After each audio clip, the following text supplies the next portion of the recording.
When 20-year-old Layla stepped onto the plane, all she felt was pride. It was her first solo trip in years, and she'd earned a first-class ticket through her father's reward program. But the smiles disappeared when she took her seat. Whispers, side glances, a flight attendant's tight grin that didn't reach her eyes. Then came the words that froze her heart. "Miss, you might be in the wrong section." No one knew who she really was, or how this flight would soon make national headlines. Watch until the end. Wait a second. Tell us where you're watching from in the comments, and don't forget to subscribe for more powerful stories like this. Layla Johnson was used to being underestimated.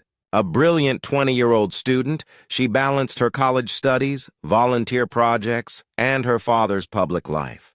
Her father, Governor Malcolm Johnson of Georgia, had raised her to move with dignity, even when the world refused to see it. That morning, he'd hugged her tight at the airport, proud that his daughter was flying to a youth leadership summit in Chicago. Layla boarded the flight alone, her nerves hidden behind a calm smile. She loved flying, seeing the world shrink beneath the clouds. The first-class seat felt like a small victory, a symbol of how far her family had come. But she didn't know that within minutes, she'd be reminded of how far society still had to go. As the engines hummed, a few passengers stared. One woman clutched her purse. A flight attendant began walking toward her, with something cold in her eyes. "Excuse me," the attendant said softly, though the tone carried authority.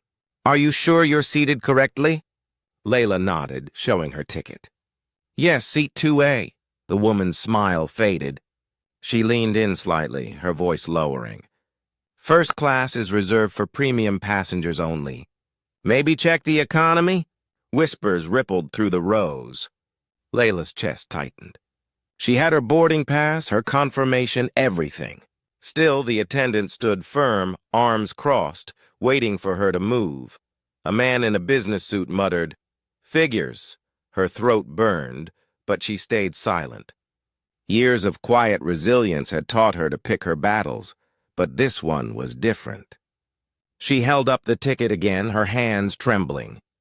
The attendant sighed dramatically, taking it to verify. For 5 long minutes, Layla sat in humiliation as strangers stared, their expressions a blend of curiosity and judgment. A few snapped photos. The attendant returned, still unconvinced. "There's been a mistake. You'll need to move until it's sorted out." Layla swallowed the lump in her throat, stood up, and walked down the aisle under dozens of eyes. But before she could reach economy, the captain's voice boomed through the intercom. "Flight attendants, hold that passenger right there." The cabin went silent.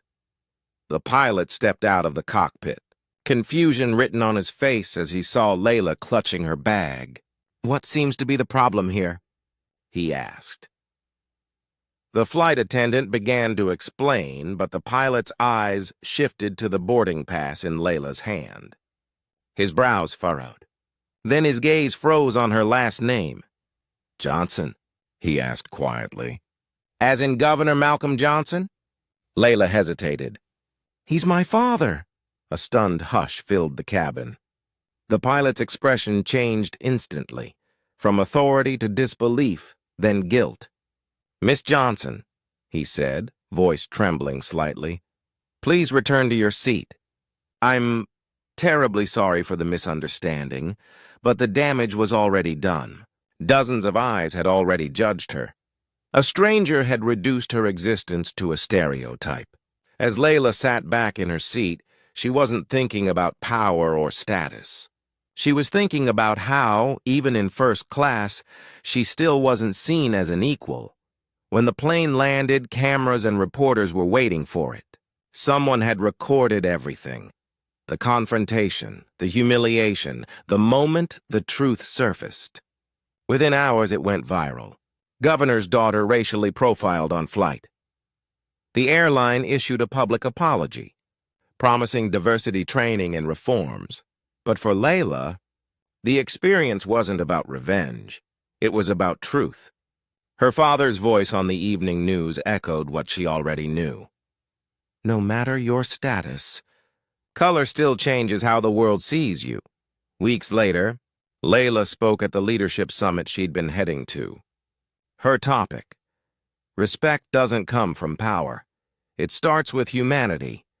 And as the crowd rose in applause, she wondered how many others still had to prove they belonged before the world finally understood.